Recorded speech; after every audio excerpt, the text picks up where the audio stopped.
ఒకప్పుడు సినిమా నటులకు ఉన్నటువంటి అభిమాన సంఘాలు ఎటువంటి క్రియాశీలక పాత్ర పోషించేవి, నేడు ఉన్నటువంటి అభిమాన సంఘాలు ఎటువంటి క్రియాశీలక పాత్ర పోషిస్తున్నాయి సమాజం? ఇప్పుడు చూడండి, ఒకటి చెప్తున్నాను, అప్పుడు కళాభిమానం ఉండేవాళ్ళం. 2 దశాబ్దాల కింది వరకు కళాభిమానులు ఉండేవారు. కానీ ఇవాళ సినిమా రంగంలో కులాభిమానులు ఎక్కువయ్యారు. నేను వేరుగా ఎవరో కొన్ని కులాభిమాన సంఘాలు తాగారు. కళాభిమానులు వేరు, కులాభిమానులు వేరు. మేము కళాభిమానులం. మేము ఆ రోజు సామాజిక సేవ చేసేవాళ్ళం. ఓ కరపత్రం వేసినా ఏది వేసినా కూడా సమాజ హితాన్ని కోరుకుంటూ, సమాజ హితాన్ని కాంక్షిస్తూ, మా నాయకుడు మా హీరో గొప్పతనాన్ని వివరిస్తూ మేము ఇది చేసేవాళ్ళ మీద. ఒక బస్ షెల్టర్ కట్టారు గుంటూరులో, రైల్పేట ఎన్టీఆర్ ప్లేస్. కాకినాడలో తెలుగు నీడాన్ని నేనే 2 బస్ స్టేషన్లు ఓపెన్ చేశాను, కాకినాడ కల్పన సెంటర్లో. ఇవన్నీ ఏమిటంటే ఆ రోజు మాకు మా నాయకుడితో పాటు మేము ఆ విధంగా నడిచాం. ఇవాళ కూడా చాలామంది చేస్తున్నారు. కొందరు మాత్రం అది కుల సంఘాల కింద మార్చుకుంటున్నారు. కులాభిమానులు పోయి కుల సంఘాలుగా మారిపోయారు. ఈరోజు చిరంజీవి అభిమాన సంఘం, బాలకృష్ణ అభిమాన సంఘం, అదేవిధంగా ప్రభాస్ అభిమాన సంఘం, ఇంకో మరో పక్క చూసుకున్నట్టయితే మిగతా వాళ్ళు చాలామంది ఉంటూనే ఉన్నారు.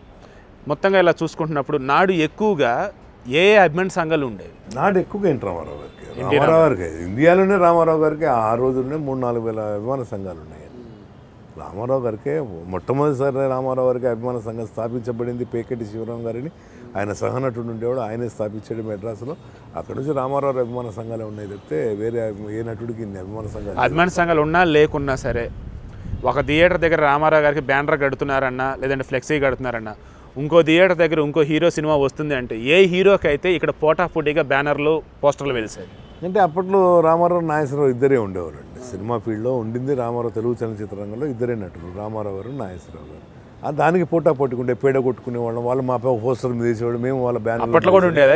అప్పట్లోనే ఎక్కువ అండి. ఇప్పుడు ఎక్కడంతా ఇప్పుడు ఆ కల్చరే మారిపోయింది, ఆ ఒరిజినాలిటీ పోయింది. కానీ అన్నదమ్ములుగా యాక్ట్ చేసి అంత సాన్నిహిత్యంగా ఉండేవాళ్ళు కదా వాళ్ళిద్దరు. మరి అభిమానులు మీరు మాది ఒక ఎమోషన్స్.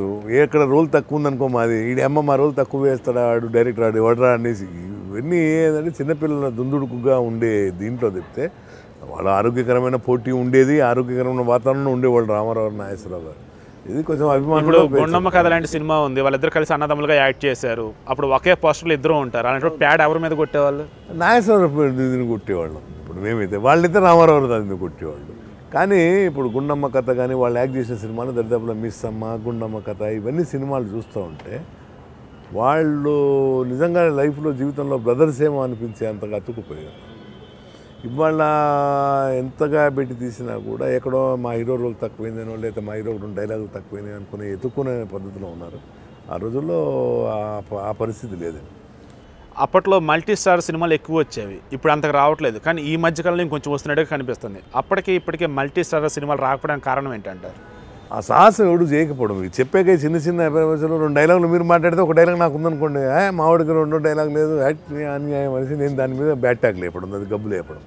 ఈ విధంగా అప్పట్లో కృష్ణ గారు ఎంట్రీ ఇచ్చిన తర్వాత, ఆయనకి మంచి మంచి హిట్లు పడ్డ తర్వాత ఎన్టీఆర్కి పోటాగా ఏఎన్ఆర్ కాదు కృష్ణ అని అంటూ ఉండేవారంట అప్పట్లో. నిజమే కాదండి, ఎన్టీఆర్ పోటీ కాదు. అతను బొరిపాలెం నుంచి తెనాలి స్వరాజ్ టాకీస్ రత్న డీలక్స్ కాడికి వచ్చి టికెట్లు, ఎన్టీ రామారావు సినిమాకి టికెట్ కొనుక్కొని సినిమా చూసే సంఘటనలు నేను చూశాను. ఆయన చెప్పాడు చాలా పాటలు, నేను ఎన్టీఆర్ అంటే ఆయన పోటీ అనేది కాదు, ఒక మాస్ హీరో, ఒక రామారావు తర్వాత మాస్ ఇమేజ్ సంపాదించుకున్న నటుడిగా ఆయన నేను కాదన్ను. బట్ రామారావు తర్వాత మాస్ ఇమేజ్ కృష్ణ గారు ఆ రోజులు సంపాదించుకొని రామారావుకి పోటీ పదవులనే లేవండి. ఆ రోజు ఏమున్నా కూడా ఆరోగ్యకరమైన వాతావరణం ఉండేది, ఇంత కలుషితమైన వాతావరణాలు లేవు.